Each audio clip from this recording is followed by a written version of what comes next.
ദൈവനാമത്തിന് മഹത്വമുണ്ടാകട്ടെ. യിരെമ്യാ പ്രവാചകന്റെ പുസ്തകം 5-ാം അധ്യായം 12 മുതൽ 19 വരെയുള്ള വാക്യങ്ങളാണ് നമ്മൾ നോക്കുന്നത്.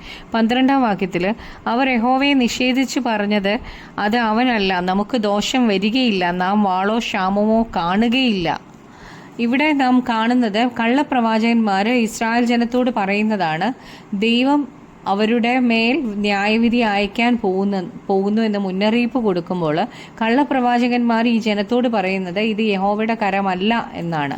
കള്ളപ്രവാചകന്മാർ ദൈവത്തെക്കുറിച്ച് നുണ പറയുകയാണ്.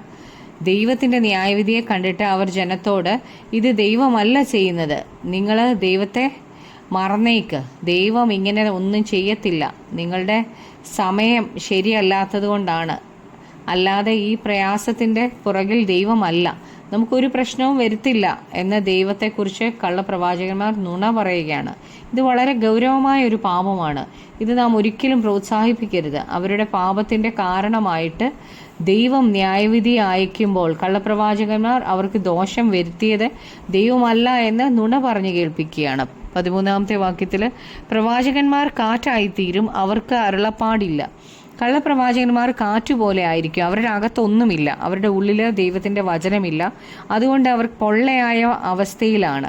അവർക്ക് അനക്കമുണ്ടെങ്കിലും ഉള്ളിലൊന്നുമില്ല. അവരിൽ നിന്ന് പുറപ്പെടുന്നത് എല്ലാം അവരുടെ സ്വയത്തിൽ നിന്നാണ്, ദൈവത്തിൻ്റെ വചനത്തിൽ നിന്നല്ല. നാം ഒരിക്കലും കാറ്റുപോലെയുള്ള പ്രവാചകന്മാരായി തീരരുത്. 14-ാമത്തെ വാക്യത്തിൽ അവർക്ക് അങ്ങനെ ഭവിക്കട്ടെ, അതുകൊണ്ട് സൈന്യങ്ങളുടെ യഹോവയായ ദൈവം ഇപ്രകാരം അരുളി ചെയ്യുന്നു, നിങ്ങൾ ഈ വാക്ക് പറഞ്ഞതുകൊണ്ട് ഇതാ ഞാൻ നിന്റെ വായിൽ എൻ്റെ വചനങ്ങളെ തീയും ഈ ജനത്തെ വിറകും ആക്കും, അവർ അതിന് ഇരയായിത്തീരും. ദൈവത്തിൻ്റെ വചനം ഇല്ലാതെ കള്ളപ്രവാചകന്മാരെ കാറ്റുപോലെ പ്രവചിക്കുമ്പോൾ ദൈവം തൻ്റെ ദാസനായ യിരെമ്യാവിൻ്റെ വായിൽ ദൈവത്തിൻ്റെ വചനം തീയായിട്ട് കൊടുക്കും. വരാൻ പോകുന്ന ന്യായവിധിയെക്കുറിച്ച് ജനത്തെ യിരെമ്യാവ് അറിയിക്കും.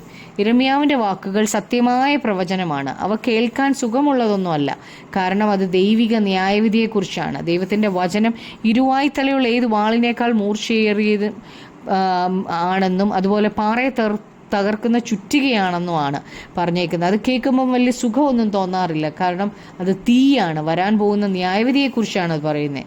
15 മുതൽ 17 വരെ വായിക്കുമ്പം ഇസ്രായേൽ ഗൃഹമേ, ഞാൻ ദൂരത്ത് നിന്ന് ഒരു ജാതിയെ നിന്റെ നേരെ വരുത്തും എന്ന യഹോവയുടെ അരുളപ്പാട്. അത് സ്ഥിരതയുള്ള ഒരു ജാതി, പുരാതനമായ ഒരു ജാതി, ഭാഷ നിനക്ക് അറിഞ്ഞുകൂടാത്തതും വാക്ക് നിനക്ക് തിരിയാത്തതുമായ ഒരു ജാതി തന്നെ. അവരുടെ ആവനാഴി തുറന്ന ശവക്കുഴി, അവർ എല്ലാവരും വീരന്മാരത്രേ. നിന്റെ പുത്രന്മാരും പുത്രിമാരും ഭക്ഷിക്കേണ്ടുന്ന നിന്റെ വിളവും നിന്റെ ആഹാരവും അവർ ഭക്ഷിച്ചു കളയും. അവർ നിന്റെ ആടുകളെയും കന്നുകാലികളെയും തിന്നുകളയും. അവർ നിന്റെ മുന്തിരിവള്ളികളെയും അത്തിവൃക്ഷങ്ങളെയും തിന്നുകളയും. നീ ആശ്രയിക്കുന്ന നിന്റെ ഉറപ്പുള്ള പട്ടണങ്ങളും അവർ വാൾ കൊണ്ട് ശൂന്യമാക്കി കളയും. അപ്പോൾ അതുകൊണ്ട് ദൈവം ഇസ്രായേലിൻ്റെ നേരെ ബാബിലോണെ അയക്കാൻ പോവുകയാണ്.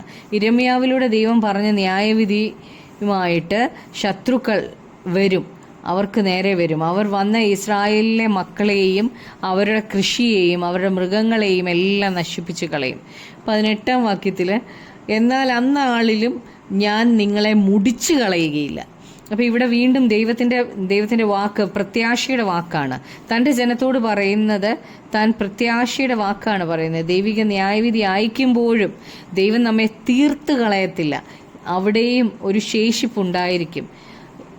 ഈ അധ്യായത്തിൽ തന്നെ ഈ പ്രത്യാശയുടെ വാക്ക് ആയ അവരെ മുടിച്ചു കളയുകയില്ല എന്ന് 2-ാം പ്രാവശ്യമാണ് ഇവിടെ പറഞ്ഞിരിക്കുന്നത്. 19-ാമത്തെ വാക്യത്തിൽ നമ്മുടെ ദൈവമായ യഹോവ ഇവയൊക്കെയും നമ്മോട് ചെയ്യുവാൻ സംഗതി എന്തെന്ന് ചോദിക്കുമ്പോൾ നീ അവരോട് നിങ്ങൾ എന്നെ ഉപേക്ഷിച്ച് നിങ്ങളുടെ ദേശത്തെ ദേവന്മാരെ സേവിച്ചതുപോലെ നിങ്ങൾക്കുള്ളതല്ലാത്ത ദേശത്ത് നിങ്ങൾ അന്യജാതിക്കാരെ സേവിക്കേണ്ടി വരും എന്ന് ഉത്തരം പറയും. അപ്പോൾ യഹൂദയിലെയും ഇസ്രായേലിലെയും ജനങ്ങൾ യഹോവയെ ഉപേക്ഷിച്ച് അന്യദൈവങ്ങളെയാണ് സേവിക്കുന്നത്.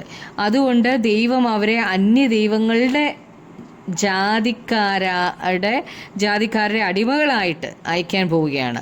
ബാബിലോണി ദൈവങ്ങളെയും അശൂരിൻ്റെ ദൈവങ്ങളെയും അശേര പ്രതിഷ്ഠകളെയൊക്കെ ഇസ്രായേലിന് ഇഷ്ടമായതുകൊണ്ട് ദൈവം തൻ്റെ ജനത്തെ അവരുടെ ദേശങ്ങളിലേക്ക് പ്രവാസികളായിട്ട് വിടുകയാണ്.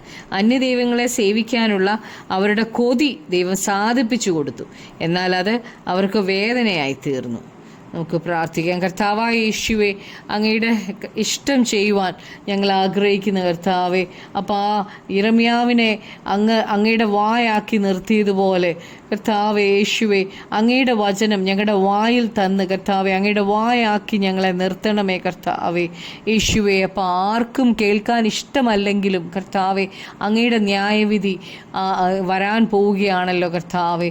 അങ്ങയുടെ ന്യായവിധി വരുന്നതിന് മുമ്പ് കർത്താവെ, അപ്പോൾ മാനസാന്തരപ്പെട്ട് ഞങ്ങളുടെ ഹൃദയത്തിൽ വിശുദ്ധിയോടെ ഞങ്ങളായിരിക്കാൻ തക്കവണ്ണം കർത്താവ് ഞങ്ങളെ സഹായിക്കണമേ. ഞങ്ങളുടെ ഓരോ പ്രവർത്തികളിലും ദൈവത്തിൻ്റെ നാമമഹത്വത്തിനാക്കി തീർക്കണമേ കർത്താവെ.